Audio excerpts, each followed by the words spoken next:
ఈర్ష్యాద్వేషాలతో రగిలిపోతూ ఉంటారు.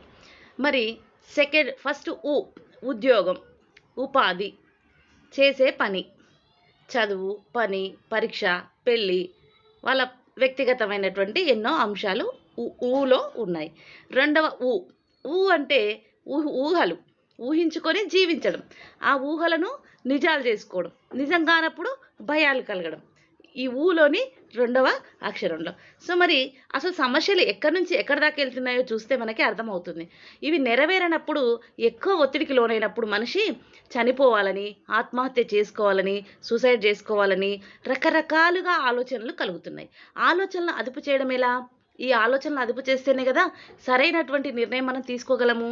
అది అదుపు చేయాలంటే మనకంటూ ఒక నిబద్ధత, ఒక క్రమశిక్షణ, ఒక ప్రణాళిక ఖచ్చితంగా ఉండాలి.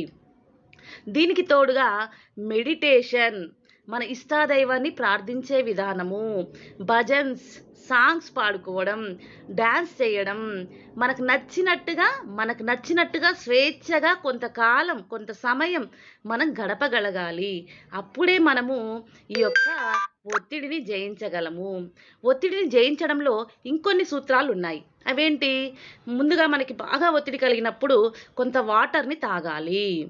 మనము 1, 2, 3లను రివర్స్లో లెక్క పెట్టాలి. 100, 99, 98, 97, 96, 95, 94, 93, 92, 91, 90 అంటే ఇలా రివర్స్గా కౌంటింగ్ చేస్తూ రావాలి. దానివల్ల కూడా కొంత ఒత్తిడిని తగ్గించుకోవచ్చు. తర్వాత నెక్స్ట్ మనము వాకింగ్ చేయడం వల్ల కూడా మనకి స్పీడ్గా నడవడం వల్ల మన యొక్క ఆలోచనలు అనేవి ఆ గాలి తగలడం వల్ల బాడీలో చేంజెస్ అనేవి వస్తాయి. ఇలా రకరకాల మార్గాల ద్వారా